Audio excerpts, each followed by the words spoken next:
We are really looking for institutes which have a very strong academic record.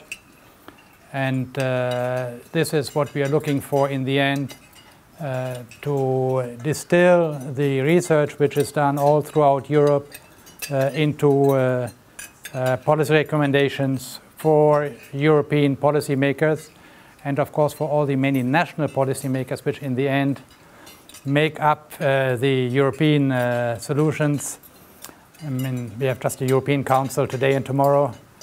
This is a perfect example of the way national policymakers then come together to make the most important strategic decisions about the future of the EU.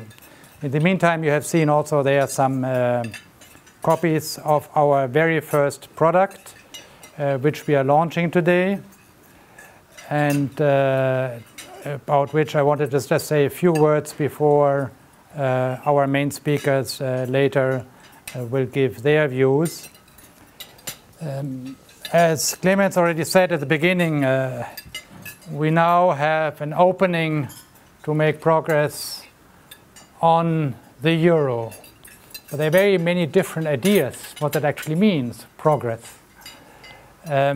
And that's why we are actually quite happy to be able to report that we could put such a paper together with 6 different co-authors, just to show that one can agree on some of the basic issues. As you see, we don't have very precise policy recommendations, do this or do that. But already I think it is important to identify the major policy issues. And the main issue we wanted to start with was the fiscal governance of the euro. And we thought it would be useful to start by acknowledging that there exist in the minds of people 2 concepts of the euro. One was the one originally proposed at Maastricht, that you put together your money, but only your money in the monetary sense, not the money of the taxpayer, and that the central bank has a very limited function, namely just to guarantee price stability.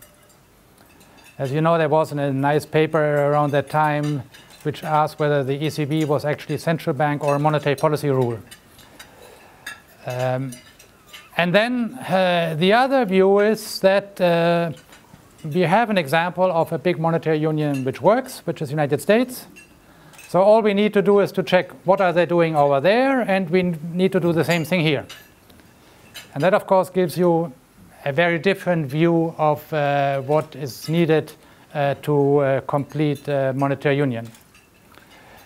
And then if one looks actually more carefully at these 2 concepts, one sees that the original Maastricht vision had one blind spot, I would call it, namely the importance of financial markets and the degree to which they can lead to spillovers.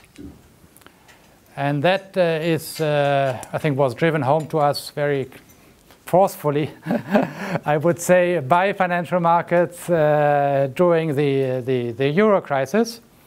And that's why we then got the banking union.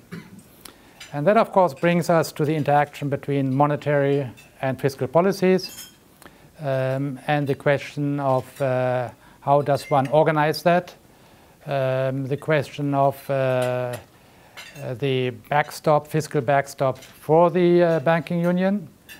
And then finally, if you want, also the question of what is the nature of sovereign debt. Implicit in the original Maastricht version was one where sovereign debt is no longer safe, totally safe, because implicitly in the Maastricht at least was no bailout, and therefore government can go bankrupt. But then we saw that this is not such an easy proposition to implement, and therefore the question arises whether one needs a sovereign debt restructuring mechanism, for example. These are some of the, I think, the topical issues which will come up. I don't go even into the more broader issues of whether we need, just in analogy to the US, a general fiscal policy, fiscal capacity for the euro area. I think we'll come to that later in our discussion. But I just wanted to introduce to you the major issues, which I think are the ones which will have to be addressed by any future design for reforms.